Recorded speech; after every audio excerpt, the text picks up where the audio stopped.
5 ലക്ഷം life ഭവനങ്ങൾ എന്നുള്ളതാണല്ലോ പ്രഖ്യാപിത ലക്ഷ്യം. ഏതാണ്ട് ഇനി 1.25 ലക്ഷം വീടുകൾ പൂർത്തീകരിക്കേണ്ടതുണ്ട്. 10,000 കോടിയുടെയോളം നിർമ്മാണ പ്രവർത്തനങ്ങൾ 2 വർഷത്തിനുള്ളിൽ പൂർത്തീകരിക്കേണ്ടതുണ്ട് ലൈഫ് ഭവന പദ്ധതിയിൽ എന്നും പറയുന്നു. 1132 കോടിയാണ് നമ്മൾ നീക്കിവച്ചിരിക്കുന്നത്. ഒട്ടും പര്യാപ്തമല്ല തന്നെ. കടമെടുക്കലാണ് അവിടെയും നമ്മൾ ലക്ഷ്യമിടുന്നത്. അത് എങ്ങനെ സാധ്യമാകും? ഈ ലൈഫിൻ്റെ പദ്ധതിക്കകത്ത് പ്ലാനിൽ വെക്കുന്ന പണമുണ്ട്. ഇപ്പോൾ ഹഡ്കോയിൽ നിന്ന് നേരത്തെ എടുത്തിരുന്നു. അതുപോലെ ലോണ് എടുത്തു കഴിഞ്ഞാൽ അത് പ്ലാനിൻ്റെ ഭാഗമായിട്ട് റീപേ ചെയ്യുകയാണ് ചെയ്യുന്നത്. അതിപ്പോൾ ചെയ്തുകൊണ്ടിരിക്കുന്നതാണ്. പക്ഷേ ഇവിടെ പറഞ്ഞത് 10,000 കോടിയുടെ വീടുകൾ അടുത്ത 2 വർഷം കൊണ്ട് ചെയ്യാനായിട്ട് തദ്ദേശ സ്വയംഭരണ സ്ഥാപനങ്ങൾ, മുനിസിപ്പാലിറ്റികളൊക്കെ ചേർന്ന് മുനിസിപ്പൽ ബോണ്ടോ മറ്റോ ക്രിയേറ്റ് ചെയ്തും അല്ലാതെ പണം എടുക്കാം. എന്നിട്ട് അത് റീപേ ചെയ്യുന്നൊരു സ്കീം ഗവൺമെൻറ് ഉണ്ടാക്കാൻ ആലോചിക്കുന്നു. തദ്ദേശ സ്വയംഭരണ വകുപ്പ് മന്ത്രി ശ്രീ എം രാജേഷും ഞാനും അവരുടെ ബന്ധപ്പെട്ട ഉദ്യോഗസ്ഥന്മാരുമായിട്ടൊരു പ്രാഥമിക ചർച്ച നടത്തിയിരുന്നു. എന്തൊക്കെയാണ് ഇതിൻ്റെ സാധ്യത?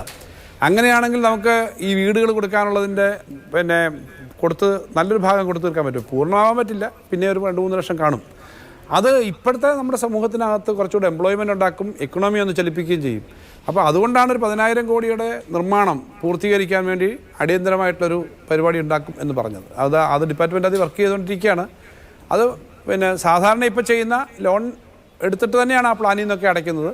അതിനകത്തൊരു ജസ്റ്റേഷൻ പീരീഡ് സംബന്ധിച്ച് എങ്ങനെ വേണം എന്നൊക്കെയുള്ള ആലോചിച്ചൊരു കാര്യം തയ്യാറാക്കാമെന്നുള്ളതാണ് പ്രാഥമിക ചർച്ചയെന്ന് കണ്ടത്. മിനിസ്റ്റർ, ഈ ലൈഫ് പദ്ധതിയുടെ ഫണ്ട് റിലീസുമായി ബന്ധപ്പെട്ട് ഇപ്പോൾ തന്നെ പ്രശ്നങ്ങളുണ്ട്. അത് അങ്ങേക്കും അറിയാവുന്നതാണ്. ഇല്ല എന്ന് പറഞ്ഞ് മുന്നോട്ട് പോകാൻ കഴിയില്ല.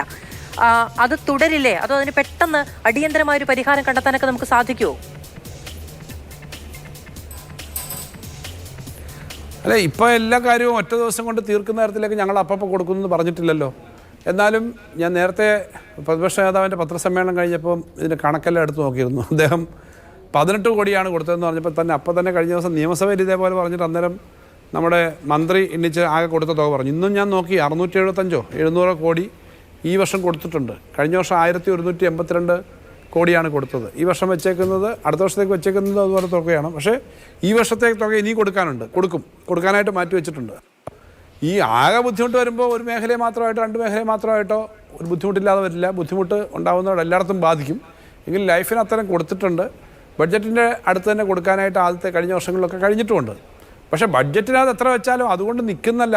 ആവശ്യം അതിനേക്കാളും വളരെ കൂടുതലാണ്. പക്ഷേ ആവശ്യം കൂടുതലുണ്ടെന്ന് പറഞ്ഞിട്ട് പണം നമുക്ക് ഉള്ളതനുസരിച്ചേ കൊടുക്കാൻ പറ്റൂ. അപ്പം കമ്മിറ്റ് ചെയ്തിട്ടുള്ള പണം കൊടുക്കും.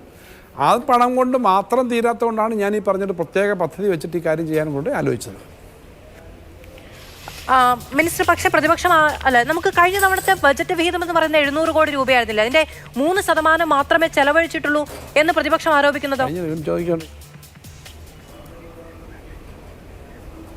ഈ ലൈഫിന്റെ അല്ലേ? അതെ അതെ അതെ. ലൈഫിന്റെ കാര്യത്തിനകത്ത് പ്രതിപക്ഷം പറഞ്ഞത് ശരിയല്ല. കൃത്യമായി കഴിഞ്ഞ ദിവസം അസംബ്ലിയിൽ മന്ത്രി ഇടപെട്ടിട്ട് തന്നെ പറഞ്ഞു, ഇതാണ് കണക്ക്. ഇന്നും അദ്ദേഹം അത് പറഞ്ഞിട്ട് പോയി. പ്രതിപക്ഷ നേതാവ് അതുപോലുള്ള കാര്യങ്ങൾ ചെക്ക് ചെയ്തിട്ട് പറയേണ്ടതാണ്. കഴിഞ്ഞ ദിവസം മന്ത്രി നേരിട്ട് പറഞ്ഞു. അദ്ദേഹം അവിടെ വെച്ച് പിന്നൊന്നും പറഞ്ഞില്ല. ഇന്ന് പത്രക്കാരെ കാണുമ്പോൾ ഇത് തന്നെ പറഞ്ഞു. പക്ഷേ ഞാൻ ബഡ്ജറ്റിൻ്റെ വിങ്ങിൽ ഇത് കൈകാര്യം ചെയ്യുന്ന ഉദ്യോഗസ്ഥന്മാരെ വിളിച്ച് അന്നേരം തന്നെ കണക്കെടുത്തപ്പോൾ കൊടുത്ത പണമാണ് ഞാൻ ഈ പറഞ്ഞ 600 കോടി. ഞാൻ എൻ്റെ ഓർമ്മയെന്നാണ് ഇപ്പോൾ പറയുന്നത്. കഴിഞ്ഞ വർഷം 1100 കോടിയാണ് കൊടുത്തത്. ഈ വർഷവും ഇനി അടുത്ത ഗഡുക്കൾ കൊടുക്കാനാണ്. അതുകൊണ്ട് ഇതുവരെ എന്തായാലും 600-700 18 കോടി കൊടുത്തു എന്ന് പറയുന്നിടത്താണല്ലോ 600-700 കോടി കൊടുത്തത്.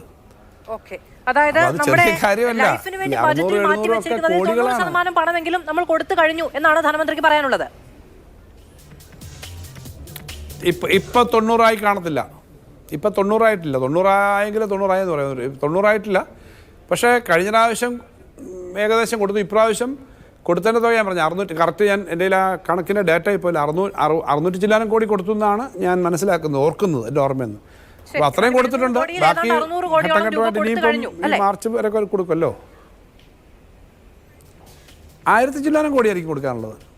അത് നോക്കിയാൽ ഇങ്ങനെ ഈ കാണാപ്പാടം എല്ലാ കാര്യവും ഓർത്തിരിക്കത്തില്ലല്ലോ. 1000 കോടിയാണെന്ന് വേണം. പിന്നീട് കണക്കെടുത്ത് നിങ്ങൾക്ക് അയച്ചു തരാം. ശരി, തീർച്ചയായും. ഈ ക്യാപിറ്റൽ ഇൻവെസ്റ്റ്മെന്റിന്റെ കാര്യത്തിൽ കേരളം ഒരു വലിയ പരാജയമാണ് എന്ന് കേന്ദ്രം ഇന്നലെ സുപ്രീം കോടതിയിൽ എഴുതി തയ്യാറാക്കി കൊടുത്ത റിപ്പോർട്ടിലുണ്ട്. 1% മാത്രമാണ് നമ്മുടെ ക്യാപിറ്റൽ ഇൻവെസ്റ്റ്മെന്റ് എന്ന് പറയുന്നത്. മിനിസ്റ്റർ ഇന്ന് വാർത്താ സമ്മേളനത്തിൽ അതിനെ ഖണ്ഡിക്കുന്നുണ്ട്. അങ്ങനെയല്ല. RBIയുടെ കണക്കനുസരിച്ച് നമ്മളാണ് ഇന്ത്യയിൽ ഏറ്റവും കൂടുതൽ ക്യാപിറ്റൽ ഇൻവെസ്റ്റ്മെന്റ് നടത്തുന്ന സംസ്ഥാനം എന്ന്. എന്തിനാണ് കേന്ദ്രം അങ്ങനെ ഒരു കള്ള റിപ്പോർട്ട് അങ്ങ് പറഞ്ഞതിന് പ്രകാരമാണെങ്കിൽ സുപ്രീം കോടതിയിൽ കൊടുത്തിരിക്കുന്നത്? അതിനെ നമ്മൾ ചോദ്യം ചെയ്യുമോ ഈ ഹർജിയുടെ ഭാഗമായി തന്നെ? തീർച്ചയായും ഈ ഹർജിക്ക് മറുപടി കൊടുക്കേണ്ടതുണ്ടല്ലോ കേരളം. ഞങ്ങൾ പെറ്റീഷൻ കൊടുത്തു, അവർ റിപ്ലൈ കൊടുത്തു. ഇനി അതിനകത്ത് കൗണ്ടർ കൊടുക്കേണ്ട അല്ലെങ്കിൽ അതിനകത്ത് പിന്നെ വേണ്ട ഫാക്ട് കൊടുക്കേണ്ടത് സംസ്ഥാനം കൊടുക്കേണ്ടതുണ്ടാവുമല്ലോ. അതിൻ്റെ ഭാഗമായിട്ട് വരുമ്പോൾ ഈ ഡീറ്റെയിൽസ് എല്ലാം എടുക്കും.